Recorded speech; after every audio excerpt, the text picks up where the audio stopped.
Right, so you started out at Gateway as a teller, is that right? That is correct. Okay, when? 1968. See? Mhm. And you went on to become, you had bigger and better job titles. Well, I became head teller probably about 2 years after that, and then became a loan officer, and my last position was collection manager for the bank. And you started when? 1968, And how long was your tenure there? about 7 years. Okay. So you progressed steadily during that time. Yes, I did. Okay. How do you account for that, Mr. Mines?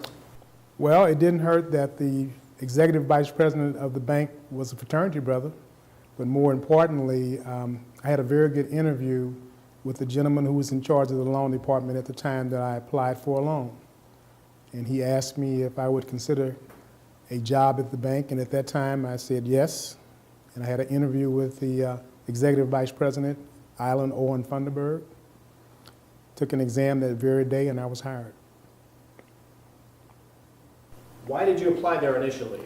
I wanted to borrow money to go to school. I had just completed 3 years of service in the U.S. Army. I was 20 years of age when I completed the service, and I needed money for college. Even though I was going to apply for the GI loan, still needed money for college. So I applied for a loan at the bank. Well, Mr. Mines, what are some of your memories about your experience at Gateway Bank? Do you have a particular story or two that you can share with us? Probably the most important experience I had was when I was a loan officer. That's when I got a chance to really help people to get money for their businesses as well as their personal use. And one story in particular was a cleaning business. And I found out that in the months, of course, of the fall and winter, that was the best time for a cleaning business, and in the summer and spring it was not. So I set up what is called a demand loan that allowed the owner to borrow money, pay the principal and the interest during the fall and winter, and pay just the interest during the summer. And that was kind of revolutionary for that type of arrangement, because in the past, most business men and women had to pay loans on an installment basis. But this is where they had a lot of flexibility, so I was very proud of that. Who gave you that flexibility? Island Owen Funderburg. He was a gentleman that believed in banking within the African American community. He came from North Carolina, had a lot of experience in banking operations, and he allowed us to do whatever we wanted to do within the scope of the bank's operation. Take any task that you want and work it to the best of your ability. And what kind of reaction did you get from customers when they learned that you could afford them something like that? It was fantastic, unbelievable. Even 40 plus years later, I still see people in the community that come to me and thank me for giving them their first loan and helping them for financial situations. So it's very gratifying. I was just going to say that. That must be very gratifying. It is very gratifying. All this time later. All this time later. We're in a new era now. To a degree. To a degree. You know, Gateway Bank was started in 1965 because it was very difficult for African Americans to get loans from banks. And so the founders started the bank on that premise that they would be able to make loans to individuals and in business and also for consumer purchases. But here in 2015, we have the same problem. So 50 years later, we still, as African Americans, have the same problem getting loans from banking. Interesting. Yeah, it really is. It's unfortunate, to be quite frank with you. Are we repeating history? Yes, we are. Unfortunately, if we don't know our history, we repeat it. And that's one of the problems that I see today in the marketplace. We're still in St. Louis, one of the most unbanked communities for African Americans in the country. And a lot of it has to do with the way the banking structure was set up in St. Louis and can still operate today. Does that have the attention of people here?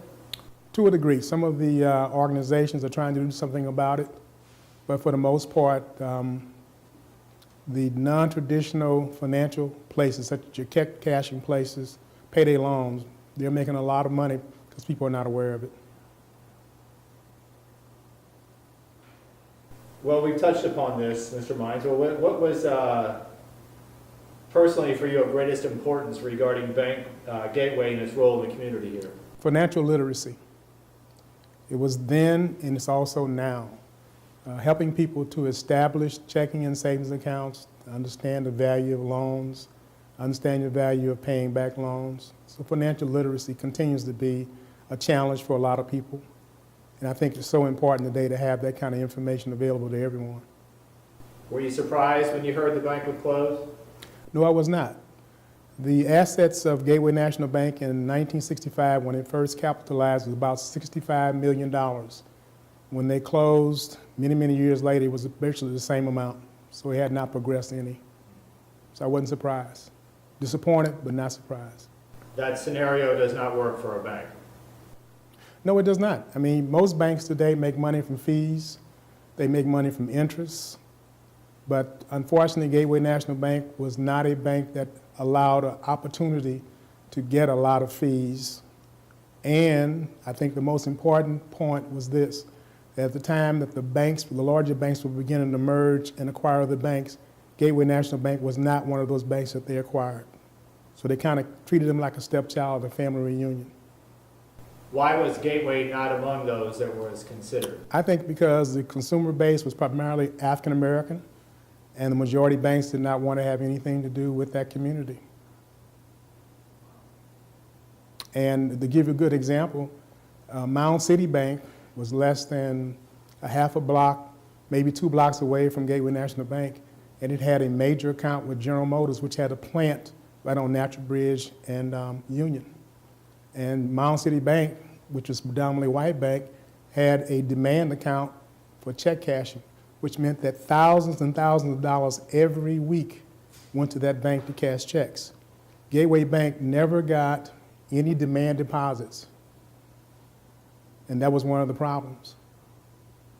Gateway Bank received $100,000 for a CD that was advertised in the local African American newspaper, but most people didn't realize that if you have a $100,000 certificate of deposit, you could only lend out 10 or 20% of it based on the Federal Reserve requirements.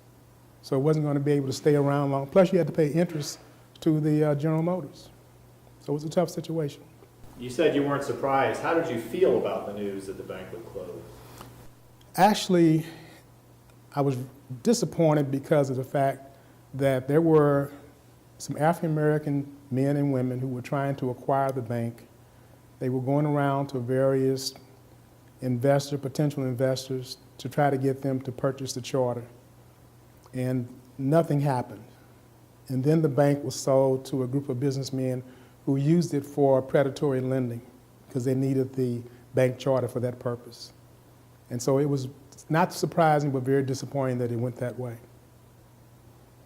Mr. Mines, had you heard of St. Louis Community Credit Union? I most certainly have. What are your impressions? Very good. Top-notch organization. As a matter of fact, I have a personal account there. I stayed with Gateway Bank even after its acquisition by a minority bank from Kansas City area. And when that particular entity decided to close the bank up, and we were visited by people from the St. Louis Community Credit Union, they wanted to transfer accounts over to their institution.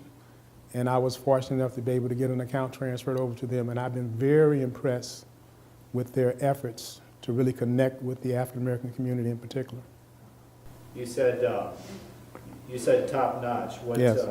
What is it about St. Louis Community Credit? Their attention to the needs of the community from a financial literacy standpoint. They're always having classes on financial education. They're providing short-term loans, which is very important, unsecured loans, which is very important, and the community aspect. I mean, the name implies St. Louis Community Credit Union, and that's exactly what it is.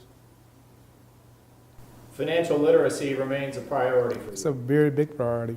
As a matter of fact, I think that financial literacy should be taught in kindergarten and progress from there. There are a number of people that have attended secondary education, postgraduate, that still don't have financial literacy.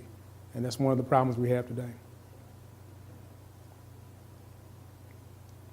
The credit union has decided to pay tribute, in a sense, to Gateway Bank with its newest location by bearing its name. Yes. What do you think of that? I think it's tremendous. As a matter of fact, I know it's tremendous. I'm in the neighborhood all the time, and I saw the demolition. I'm seeing it take place now, and I've seen the illustration of what the bank is going to look like. So I'm very proud of what the St. Louis Community credit union is going to do in that location.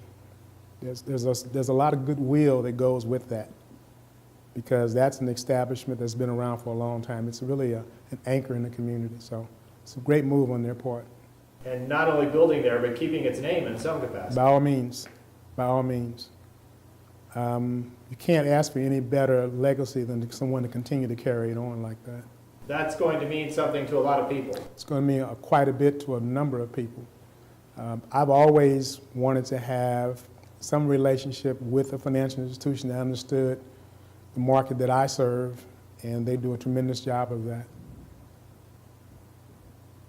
Well, Mr. Mines, in light of that, what does St. Louis Community Credit Union's presence mean to the community with its investment in Gateway?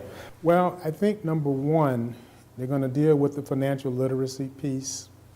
They're also going to start working with the unbanked community because of their programs. It's going to give people a place to go and take care of business and handle their business without having to go all over town. And they actually do make loans to people. And that's very, very important.